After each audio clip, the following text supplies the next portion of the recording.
If we say, should men be in women's sports? The automatic answer is no.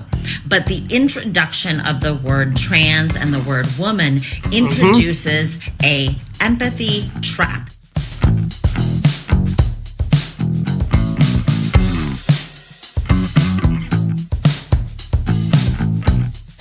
And it's been a minute. I mean, everybody's always asking about you, Jessica. Where the hell you been? Jessica lost her mind in the real world, arguing with people on the internet. So Jessica, I should stop doing the third person thing. I decided to give myself a break. My brain, I couldn't take it anymore. And it's not even the toxic part of it that was bothering me. It was just the stupidity. Like, the sheer ignorance of these people that I was constantly arguing with daily and day in and day out. The idiocracy that would come across my screen was literally driving me crazy. So I was like, I can't do it anymore. It was affecting my real life. I was so mad at how stupid people are. And honestly, like, I've seen it. Well, just when I say I've seen it all, something else happens and I'm like, oh my God. But you know where in particular is really toxic is freaking TikTok. TikTok is just vile. And I have friends over there that use it as their regular platform to like go to bat with all these different issues with the trans community and LGBT. And they get their stuff like taken down all the time. They get banned. And I'm like, I have a TikTok, but I use it more as like a guest. Like if somebody wants me to go on there, or I go on their thing and talk to them or whatever. But like, I just cannot get myself involved. It's like the underbelly of the underbelly. The censorship there was so harsh.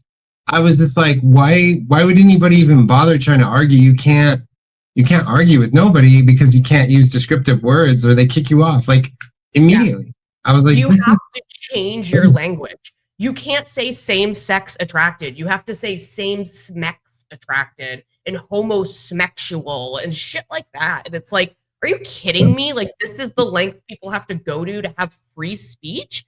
Like, it's not a free speech app, not even close. No, it isn't. And I just can't, like, that's a lot of time to invest in a place that like you really can't be yourself, not even a little bit, like, because everything's offensive, everything's wrong. And if it's slightly, even geared towards like denying something that's leftist, you get flagged for it.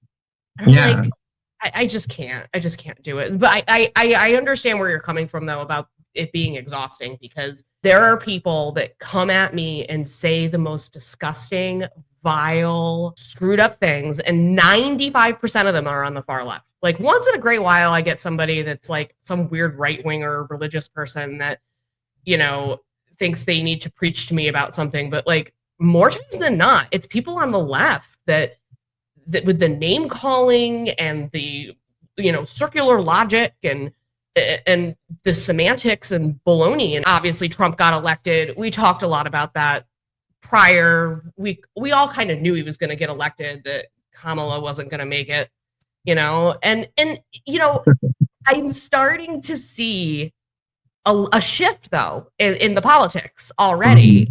And I think it starts with the Elon Musk and Donald Trump breakup. What is your take on that? I didn't think, I don't want to be like on the bandwagon of I told you so, but I didn't think it would last in the beginning. I was like, there's no way this is gonna like come to any sort of longevity. So yeah, I mean, I wasn't surprised when Elon threw his tent, because he's autistic and he's really, to put it in the lamest of terms, he's just weird. Like he's just out there. And in a good way, I think. I don't think he's a bad person. I think he has his values, and you can't get him off of his values. Like he will not sway one way or the other. He is dead set what he wants. That's what he's going to go for. He will never bend the knee to anything, even if it's for a good cause. If it's not what he wants, he's not going to do it. And Trump is the same. So you can't have two parties that are the same together. That it's like me and my father. Like we're so much alike in a way. We can't even be together for 3 minutes and we fight. So Yeah. that's what I think. And I kind of thought the same way too. I thought that there was some positive perhaps that could come out of it, but I knew I did say to somebody, I think it was right when Trump went into office, I said to somebody, hey, you know, I wonder how long that honeymoon is going to last. Is it 6 months? Is it a year? Is it 2 years? You know, and it ended up being about 6 months down the line. Was it that long? I thought it was shorter than that, but yeah, like maybe a little. Well, because I guess I'm counting like when they were campaigning. Pre-election, yeah. So yeah. I'm not gonna lie. I wanted it to be. I wish Elon was still in the White House. Like I literally do, because for one, it drives the libs crazy that he's even there. How does he get access? Like that was just blowing them up, and their heads were just exploding. That Elon, a non-government official, non-American board, they had every reason in the book to not want him in there. And so I was like, ooh, keep him in there, because it just makes more fuel. And two, I wanted it to work though, because I think he is good for the country. He knows he's literally about saving humanity, you know? And you know what's funny is that these people forget that Elon Musk used to be a Democrat. And like he was doing everything for like to help propel the Green New Deal, the whole thing with the electric cars. And, you know, every Democrat and leftist on the planet had some kind of electric car. And Elon Musk had a lot to do with that. And then all of a sudden, because he associated with a Republican, oh no. Burn the Tesla, yeah. So, I mean, I agree. I agree with the three things that he does. I like the electric cars. I like the Starlink thing. And the neuroscience, like those three things, I think he is great at, and I wish he would focus more on that. Like Mars is that's not going to happen in 500 years or whatever. But like the Mars and the other things that he's kind of like dipping his toes in, like if he could just focus on the Neuralink, Starlink, which is great satellite protection, and then the Tesla cars are great. Everybody loves them, and unless they're breaking the windows out and set them on fire. They're out vandalizing them now. I mean, I just couldn't believe some of the stuff that I was seeing. Yeah, it's crazy. About that. These people are just, and then they wonder why they lost the election, and they wonder, like, because it's like this stuff was going on, this type of behavior was going on before Trump was reelected, but like, there's a reason a lot of people stepped away from the Democrats, and it's because of that extremist behavior, and it's not just in LGBT, it's in other sections of the party affiliation too, and it's just nuts. It's just totally crazy. I can't even wrap my brain around, like you said, the stupidity. So here's a question for you: do you want the libtards? Do you want them to stay on this path of hatred and violence? Like, don't you want that, or how do you feel about that? Because I want them to keep doing it. Like, you already lost the election. Keep proving yourself crazy so we can keep you in asylum, don't you think, or no? I mean, gosh, that's such a hard question, because well, I mean, my response, like what I want to say instinctually is no, I don't want hatred, I don't want bad, I don't want stupid shit to happen and for people to be disgusting and vile. I don't want that, but I also have come to understand that some of these people are not going to stop because they're too far gone. They're too far gone. And I actually do believe in something called TDS. Like, they just have this physical reaction to anything Trump or anything Republican. People are having a negative reaction to the American flag, for crying out loud. Like, what is wrong with this society? It's psychotic. And so, I don't think that the Democrats are going to win for quite a long time. But what I'm concerned about, though, is when we're talking about the political shift, is now you got this, the Epstein files thing that, everybody's even Republicans are all upset with Trump about not releasing the Epstein files and whatever's going on there with Pam Bondi. And Again, I do think we have a problem in this country with trafficking. There's Yeah. something there.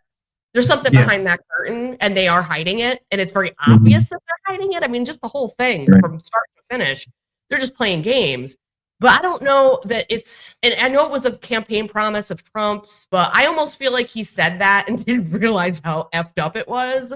Or maybe he's implicated somewhere. I don't know. It's just it's hard to figure out. The government plays so many games on both sides of the aisle.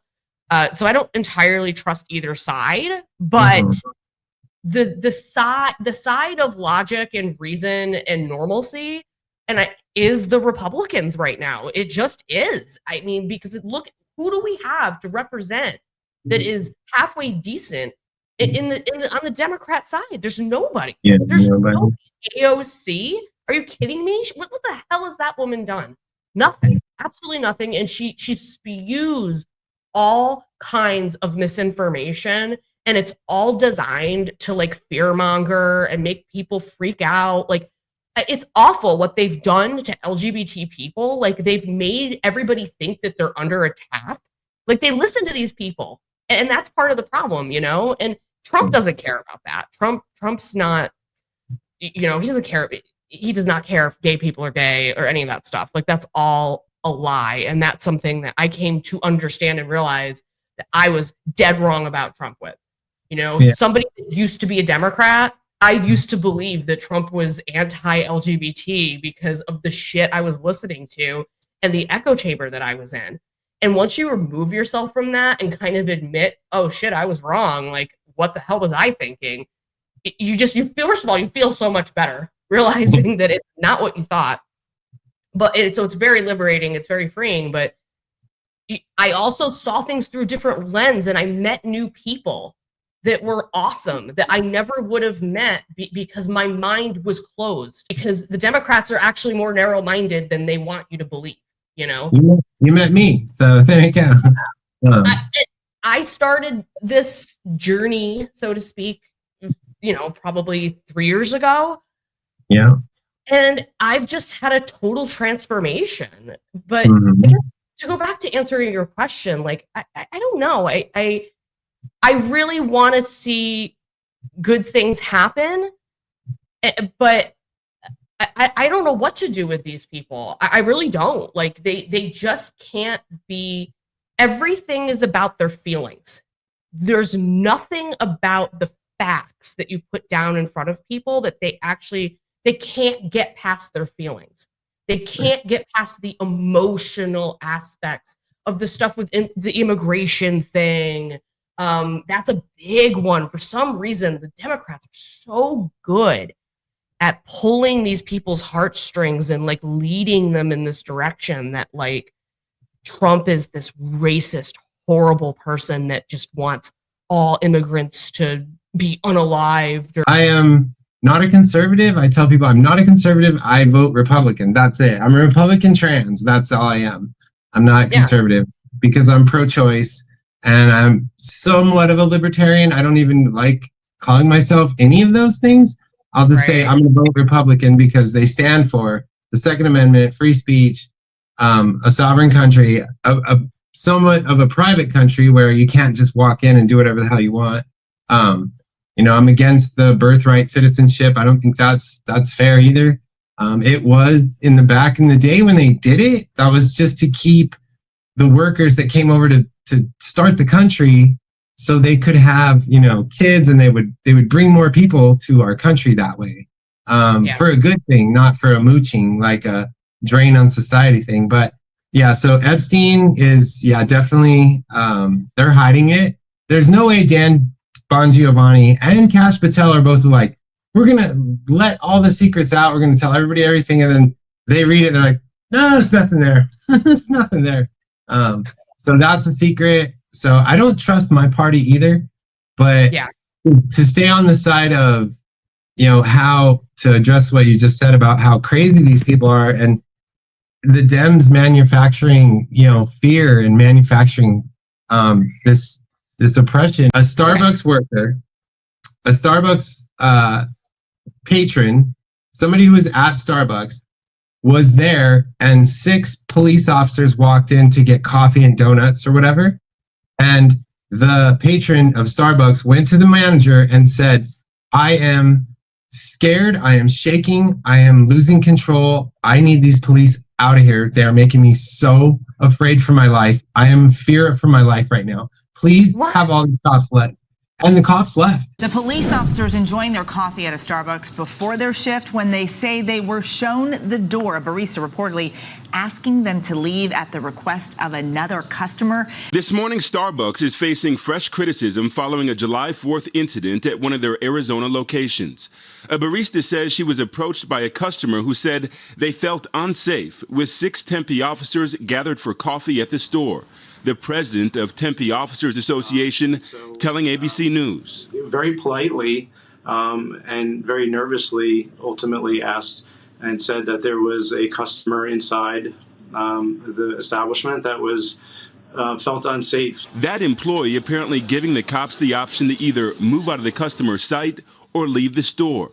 The officers decided to leave. It was an upsetting for them, clearly being asked to leave because you're simply wearing a police uniform. The incident is picking up steam online with the hashtag Dump Starbucks trending this weekend. It's crazy. A patron, not even a Starbucks worker, who I would accept, I would assume they would be nervous if cops were around them, but they've got people afraid of police departments. Just being in the presence of a cop. And there were black cops in there was Mexican cops in there was white cops. It was the whole community of police officers went all to before the start of their shift, and Starbucks kicked them out or told them they should leave because the customer was uncomfortable with them being there. This is just like insane. And you know what? It brings me to another video that I actually thought of you right away. I think because it was because we've talked a lot about just how absolutely fragile some of the people in LGBT can be. Yeah, fragile. Weird. And so let me show you this. This is the first time I've ever done this. Worn a red Trump hat at the bar. So I was a little, nervous. I want LGBTQ conservatives to come out of the closet and be seen and have these conversations with people. It's very important. Stephen Barraza is no longer allowed to wear his red MAGA hat inside Sacramento's Badlands bar. Badlands posted their MAGA ban on social media, reading in part, recently, a guest entered the bar wearing MAGA attire, which led to discomfort among some patrons. And moving forward, MAGA-related attire will not be allowed in the venue. Barraza took this photo of himself inside Badlands Friday night and believes Badlands' new rule is because of him. He says he was in the bar for an hour and he was the one made to feel uncomfortable. There would be a couple people that say, oh, you don't belong in here. You should be ashamed of yourself for wearing that. Barraza was in this group of Log Cabin Republicans, a political group representing LGBTQ conservatives. They were together for the California GOP convention. This is discrimination, plain and simple. Preston Romero is the Sacramento Log Cabin Republican president and was also at Badlands with Barraza. President Trump has been one of the most outspoken supporters of the gay community. MAGA voted against our community. Stay out of our safe space. Brandon Harder says the Badlands MAGA ban is good and questions Log Cabin Republicans' policies on gay rights. The jury's out on if they're actually a part of the community. When you vote against the rights of your own people. I mean, can you believe that? It's psycho. It's psycho. No, I can't believe it. But I mean, well, yeah, now you can believe it with the way they act these days. Like it's seems like par for the course. It's like, oh, go figure with the Starbucks and then the Badlands, like, and that's a sad thing. Like just the fact that I'm not surprised that some patrons were upset or offended by a red hat. Like, yeah, it builds back to what I said is let them keep being this way. It's just going to make them look uglier and uglier and uglier. This thing with this video that really got me, and it's the same freaking talking points every single time. It's if you vote against your own community. And I'm like, first of all, what community are you talking about? Like So because I'm a lesbian and you're a trans woman, we automatically are like this monolith. Like we're all like this big, like same, like super, like fused together cell, and we all think and do the same shit. Like I'm actually so over it, and it's making me do this. Like it's making me be like, get away from me. Yeah.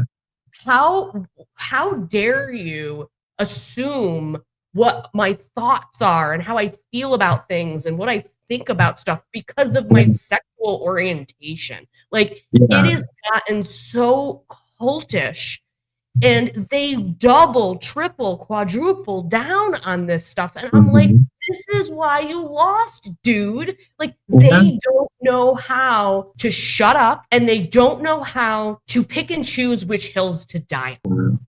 And it's that herd mentality. It's exactly sheep. You know, they're just sheep in a herd, and you're supposed to be part of that herd. You are in the community, so you need to be in our herd, and don't speak up and don't go the other direction because we're sheeple, and that's the way they want it, you know. So well, I was told the other day that I'm in the community whether I like it or not. Like they're forcing it on me now. They're like, no, you're a queer. No, you're these things, and the implication is that you're a predator. That's what somebody said that to me. A predator? And I'm like, yeah. It's that's weird. Weird. It's like they want to prove so badly that they're oppressed, that they're okay with people within their own community that have pushed back, you know, being taken down in that way, so that they can turn around and say, see, I told you you're not a pick-me. I told you that the Republicans wouldn't like you. It's like schoolyard fucking games. And I'm like, I'm not trying to get liked by anyone, just for the record here. I have never been a follower. I've never been a person that is like dying for acceptance and, outward, affirmation from others. Like that's not, first of all, that's not the generation I came from. That's not the way I was raised. They don't realize how disconnected a lot of us are from that. We weren't brainwashed with the gender ideology, and they were, and they think everything is about external validation. And so when they see people that don't fit that criteria, or that aren't interested in that, or don't feel that, or get involved with the ideology like in a religious way, they're like, oh, it's you that's the problem. And they don't see, and these are the same people, by the way, that criticize Christianity. They talk about religion in such a negative way, and they call it a cult, but then they're in a cult. So I'm like,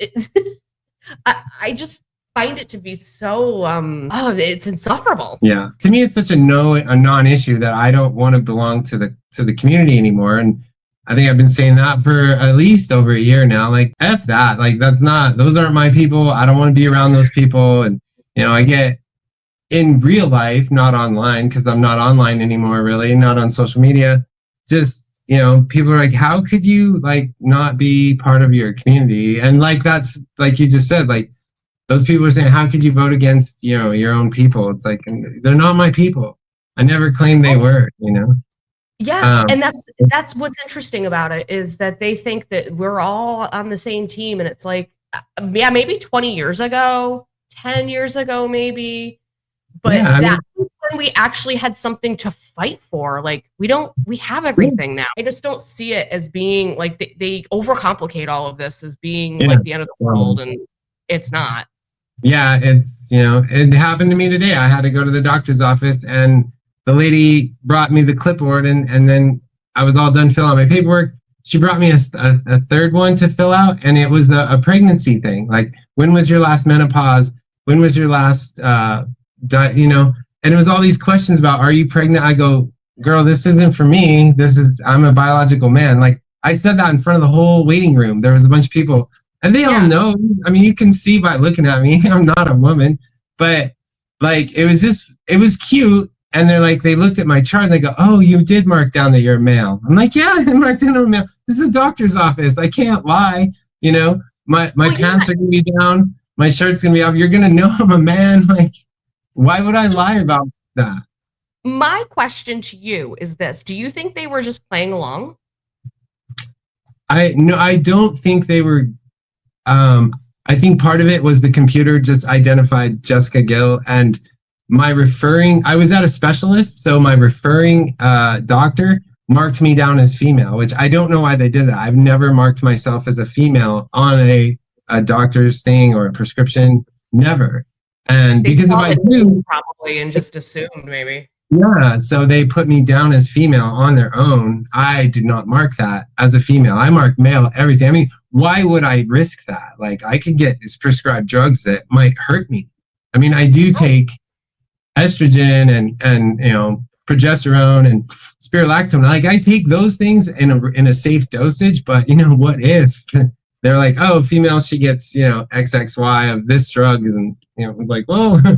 I end up with some major problems or complications. That's stupid, So it was just funny that, I did that right in front of the entire waiting room, and they were all like, I saw out of the corner of my eye some snickers and some smirks, and some ladies were there, and there's the guys, some were on, they're like, yeah, that tracks, she's not lying, she's a guy. So, but they are still respectful. They call me she and her, and oh girl, I need to fill this out. But it was just funny to be handed a pregnancy worksheet, and I was like, I went ahead and did NA on all of it because it's not applicable, right? So I filled it out and signed it just so they could have their documents in a row. Might as well. Like, what does it hurt? But you know what's crazy is that there are people out there that would describe that experience as gender affirming. Oh, the affirming thing. Oh, I was so affirming. They would go online and say, oh my God, you'll never believe this. I'm so euphoric. I was validated. Yeah, validated. Oh my God. Yeah, and it's they totally were. But the euphoria thing always kind of worried me. I was like, wait a minute, what do you mean you're euphoric? Like, that's not a normal state of being. Yeah. Most of before I alienated every single trans person in Las Vegas to all hate me now, I used to hang out with some of them, and they would use the word validated. They never did the euphoric thing because I believe I'm a pretty good judge of character, and when you hear the word euphoric, it immediately triggers the response that they are an autogynephile. So there's no such thing that's being about trans that's euphoric. Nothing about being trans is euphoric. It's about, and I don't want to sound like the victim or be an oppressed community like the trans people are number one oppressed, but yeah, it's being trans is suffering. It's lonely. It's painful. It sucks. There's nothing about it is euphoric. You can be validated if you wanted to, I guess. I was validated today at the doctor's office. They all addressed me as a woman, and gave me female sheets to fill out, but it didn't make me feel any sort of way. But that's what being an elder trans is like. That stuff doesn't matter anymore. There's no ups and downs in my feelings of how I validated myself or how I felt before. This is not a thing. It's just like a non-binary person. They claim they're not a binary, whatever. This is not a thing, right? So they're just self-IDing into something or trying to identify out of, it's usually women that do it. And they're trying to identify out of being a woman for some reason. And that's a loaded, layered thing. There could be a number of reasons for that, but, and it's also just trendy, Totally. Really, it's just androgynous or being a tomboy. There's a variety of things, but it's all of it is the non-binary thing is that fell flat because it's just not even possible to actually be a not female or not male or be both. But then they use the intersex argument, which is, I'm so sick and tired of hearing that. And then pulling intersex. That's the thing that I've noticed, right, about the trans community is they can't stand on their own arguments without having to bring someone else's oppressed experience into it, right? So they have to bring intersex people into it. They have to bring women into it. They have to bring lesbians into it. They have to bring gay men into it. They can't just stand on their argument and say, this is how I feel and this is what I think. And part of it is because they've been lying for so long. And so they keep lying and they keep trying to cover up their lies. So they need some new way to explain something or to twist something to get what they want. It's all about control. Yeah. Yeah, it totally is. But yeah, and like I said, I immediately, when somebody says euphoria, like on the TikTok or the Reddits, you know, I got a euphoria boner today, you know, it's like, it's 100% to me, in my mind, it's sexual. That means they're only in it for the sexual gratification, and it's just an autogynephile. It's AGP, and it's disgusting, and I wish it was never part of the trans identity, like how people see us as in general public. Like, do they think I'm a pervert? Like, the bathrooms I used today were unisex, so they were just closed door, single stall, like, or single entryway, like, but it had a man and a woman on the door, so that's the bathroom I used. But you know, I'd never go into a woman's room, like, you know, that is just that. Speaking of that, you know, the whole Lily Tino thing has really blown up, and it's a good thing. I hope he goes to jail. I really do. And I thought of you because of the whole bathrooms thing. And I thought to myself, and it's so like, you know, and I've explained this to people, like even in my real life about you, and that you use the men's room, and people look at me like I'm crazy. And I'm like, no, but really, because Jessica knows that she can defend herself in the men's room and she doesn't fucking care. Like, you see, the thing about you that's so awesome and that I've always admired is that you have this confidence that just, even though it's like, you don't have to sit there and be like, I'm a real woman. Like, to me, that's not confidence. That's just spewing lies. Like, you're like, hey, I want to be seen this way and I want to live this way, but I also know boundaries and I know like what is respectable and what's not. And like, that's the thing. It's like, people forget that is like actually really hot, you know? Like, that is actually really like sexy. Somebody that like walks the world knowing who they are and doing what they want to do. Like, you're really being your authentic self to me. Thank you. You know, these people that walk around and say, you must address me as a woman, I'm a woman, and I'm going to normalize this. Like, Lily Tino is going to normalize people jacked up looking like him taking pictures in a bathroom. And it's like, that's not how you win over women. Hello? Like, did you not get the memo? But if you can afford, or you have the means and the courage or the mindset to change what you are, or change how you present yourself, I should say that's better, right? If I changed how I present myself and still acknowledge / recognize that I didn't physically change my biological status, I just changed my appearance. And if you don't like my appearance because it's offensive to you, that's fine. That's a you problem, not my problem. Like, I'm still going to look like this in 40 years or 20 years or 10, whatever.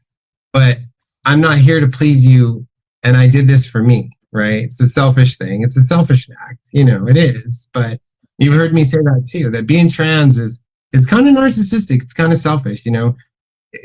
Like Ty Rivera just said on his last video, he believes Lily Tino trans didn't really transition. I don't think he's trans either. He's not trans. No, I've never believed that Lily Tino is trans. For that guy is an asshole. And he is a autogynephile, because even though he had his cake pops removed, his orchiectomy, he still did it for his fetish, and he has a OnlyFans page, and he's a sexual predator. He's been, you know, allegedly accused of talking to minors online, and there's a video out. Ty did it with him talking to a minor, and the kid's parent comes in the room and says, I know what you're talking about. And Lily's like, no, I was talking about this. And the parent's like, I'm not stupid. You were talking about sex with my son. Like, right. I saw that. And it's like, you would think that some of the stuff that's gone on with some of these weirdos online would have been addressed a lot sooner. And I don't know if it's because things were so woke and everyone was so sensitive, so they were protected for some time, I think, which is a really big issue. That's a really big problem, that they found a loophole to be protected behind. That's the scary part. And like, but no, he's in big trouble right now. He's in big. I hope so. He needs it. He deserves it. And you know, I hope he gets everything that he's dished out to all the waiters and all the servers that he's made their day miserable, maybe even their week, month, life, whatever, just because he had the knife in the heart thing. Like I go to bed praying that he goes to jail. Like seriously. One of the reasons why I didn't do I quit my advocacy, being such an online presence and, you know, constantly putting out content to protect women's sports and you know, the kids, going after the kids transitioning, that. And I said one of the reasons I got fed up with it is because the stupidity coming back at me. But the other reason that I quit is because of my own so-called friends coming after me. And what I mean is the gender critical side. So I was getting attacked by, you know, feminists that don't want me fighting for them. And I'm like, you know what? I called the worst names you can think of, and I'm walking around in woman face or doing woman skin, like skinwalkers. Like I've been called it all. And I know it pisses me off to the point where I'm just like, you know what? Where I come from, together we stand, separate we fall. But wouldn't you want somebody like me on your side? And now you've pushed me away. So now I quit. You don't have to call me her. You don't have to call me she. You don't have to agree with every fiber of my being, but at least don't mock me and don't make fun of me. And here's the thing, and I don't know if this will make you feel any better or not, but like I kind of get the same shit from some of these people. They push me away too. They push me away because I have trans friends. And I call Buck Angel a he and I call you a she, and like they can't stand it. And it's like, no, you are not going to police my fucking speech. Like the left isn't gonna do it to me, and you're not gonna do it to me. Like, you know what I mean? And that's the end of it. And if you can work, I'll work with you. If people say like, oh, I'm not comfortable calling Jessica a she, but you know, but I can still have a conversation with them, like fine. Like I'm not gonna get hung up on the pronouns, because then that's it. There's nothing to work with. Like if you allow yourself to get pissed off about one little thing like that, like we have to stop doing that nonsense. But like, so there's that. And then like I've been called a troon sympathizer, and they're trying to exploit me for being fair. That's true. I'm being fair with people, and that's not good enough either. Like it's like, I'm sorry, but there will always be a certain small percentage of actual transsexuals. It does exist. The problem is that the gatekeeping was taken away from this. They don't have, there's no boundaries set up for this type of thing. The AGP thing has become a huge problem. People don't even know what that shit is, you know, like, and that this whole fetish aspect of this they've tried to normalize the fetish part. It's like, hey, you have a fetish, that's fine, have a fetish, but you don't have that fetish with consenting adults in a private space. Like, you know what I mean? Like they just don't, they've allowed this delusion to grow and grow and grow into something that it's destroying everybody. It's destroying what you're trying to do. It's destroying, it's pissing lesbians off like you wouldn't believe. And it's hurting young people because they don't understand. They're just teaching this as like that everyone's the same or something. And it's like, no. And see what you just did there is you said they're destroying this, they're destroying that. You didn't say they're destroying the community, because there is no more community. We've got so much infighting. The community is gone. It's dispersed. You know, you still have the LGBs that want to hang together, and they're grouping off the TQs and saying the TQs can go themselves. And I agree with that 100%. I don't need to be part of the LGB. I'll be friends, but I don't need to be in that community. I don't want the Qs. I don't want the queer community with me either. Like, I don't blame them. Like, so if it, I want to protect LGB, more just LG, F the B. I don't really care. Bisexuals can go themselves too. I don't believe in bisexualism. Like, as an oppressed community, like being bisexual, just you're not a part of the oppressed community. But anyway. So yeah, I want to stand up for the LGBs and keep the Qs away from them. I'm cool with us being separate. Like, cool, chop off the T and push them away with the Qs so the LGB can have their thing and be what they were from the beginning, and let the T and the Q just go do their own thing. That's the way it should have been in the first place. Like, should have never been is that alphabet mafia. outside of your sexual orientation, which I don't even know if, maybe we've talked about that at some point, but that aside, you being trans is such a different, I guess if I'm going to call it a problem, it's such a different problem than like me being same-sex attracted, right? Like, it's just not, they're not at all the same type of thing. Like, you actually had to medicalize, and like there's a whole diagnosis that goes with it, actually, but like they're just different things. And I think that what they've tried to do is run parallel everything that's sexual orientation with trans stuff, and you just can't. They tried to make them the same. They tried to combine them and say, oh no, they can't help it, oh no, this is you're born trans, because they started the whole sexual orientation, you're born you're born gay or whatever, which, and we could debate it for hours about whether or not you're born this way, or if it's a combination of factors or whatever. And quite frankly, I don't care. Like, I don't need to be psychoanalyzed. Like, I just don't. So, this is my problem. This is my thing. I'm not hurting anybody. I'm a monogamous, married adult, and I'm minding my fucking business. So like with what you just said, like, you're lesbian, and that's a different struggle in life from a trans person. So I wanted to show you this other video. This plays into the whole Lily Tino thing, but it's this psychologist, or I don't know if she's a psychologist or she's some kind of psychological, like she's got some kind of degree in psychology. And I did a reaction video, a different one on my YouTube to this woman, but this one relates specifically to the sports thing and this stupid freaking video that Lily Tino did. So let me pull it up. So today I want to talk about Lily Tino's latest sports video.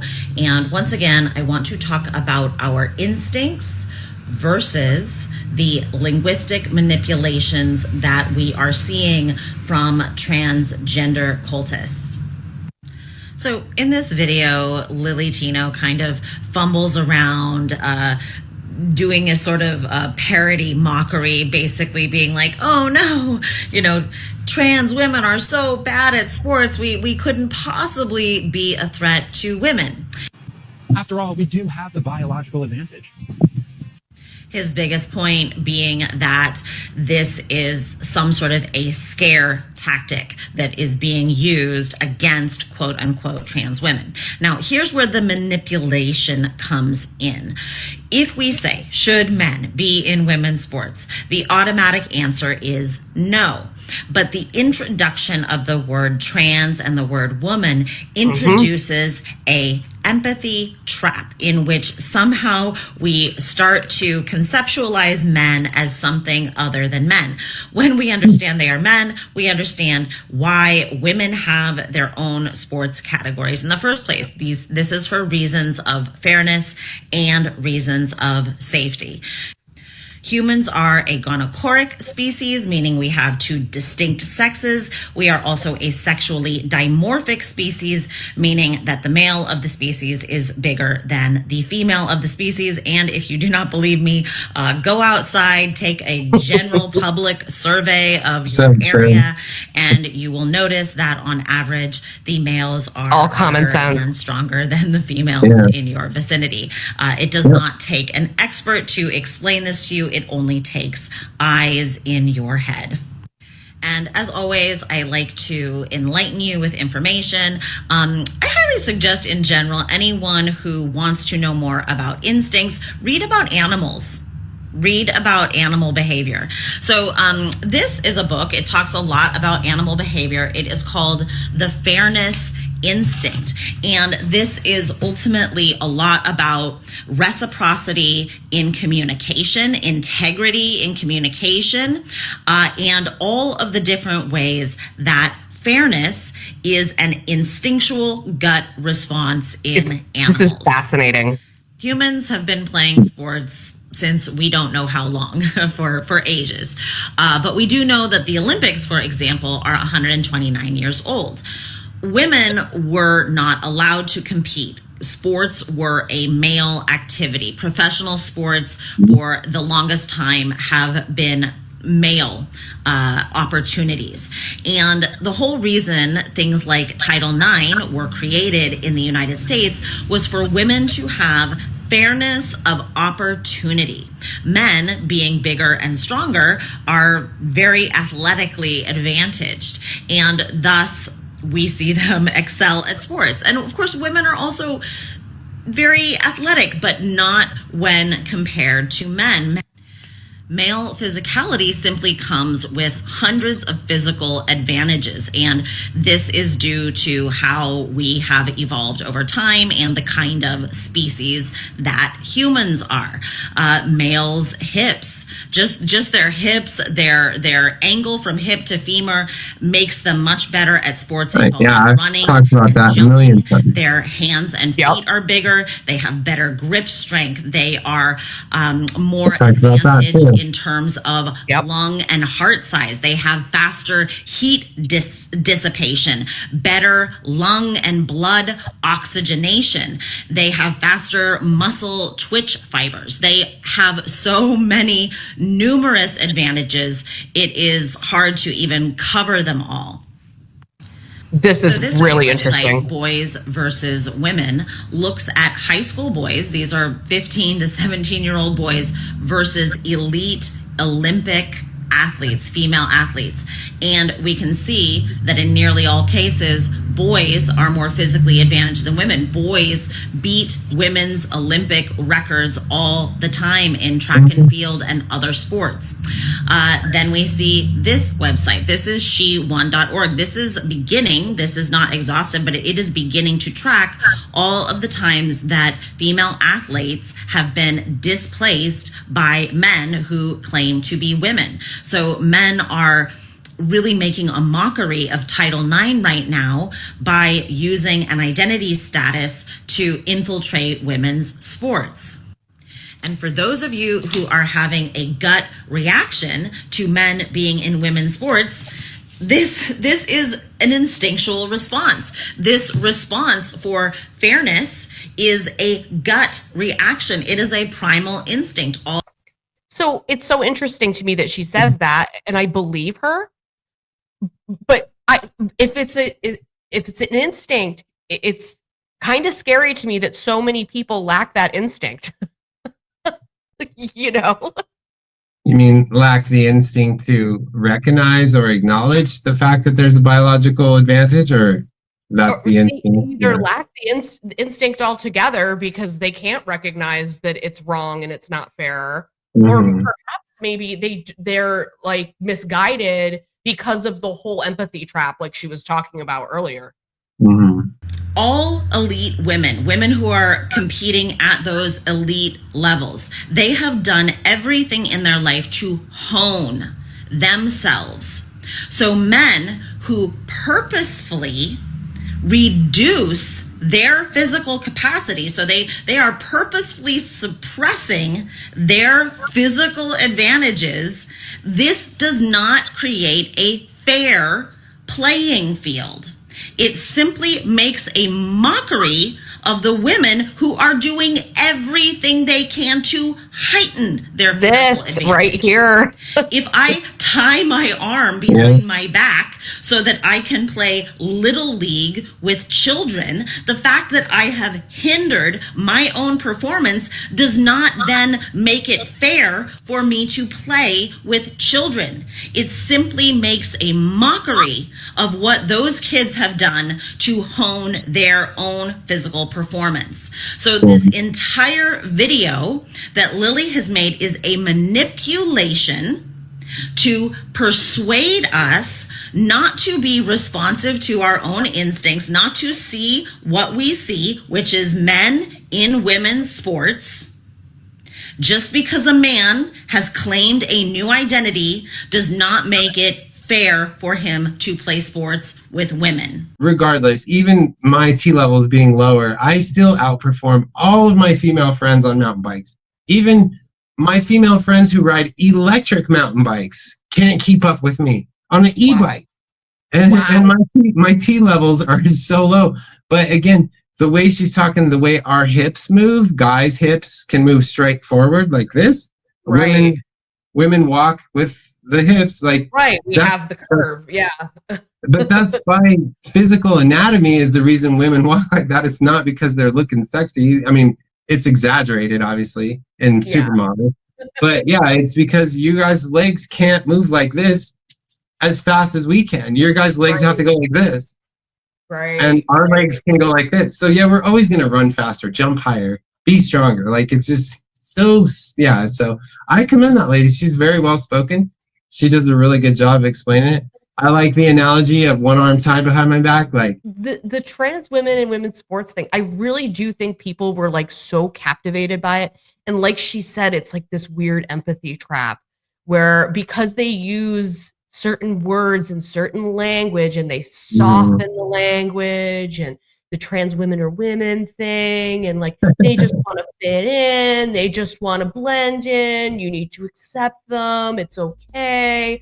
And they really messed with the heads of millions of people by doing that. Yeah, no, thank you so much for talking to me and listening to me complain about my life and the advocacy thing. And it's just, yeah, I hope that in the end everything works out and everybody gets along. Well, I don't really care. Like I said, at this point, I'm so mad at the left that they can just go away and I wouldn't mind. I don't need him. I don't want to rekindle any old friendships or, build any bridges back the way they were. I know a lot of people think that's a shitty idea, but yeah, at this point, I'm just like, you do your thing. I'm going to do my thing. And if we get along, great. If not, see you on the other side. So. Yeah. All right. Well, thanks. All right, YouTube. Thanks, Vicky.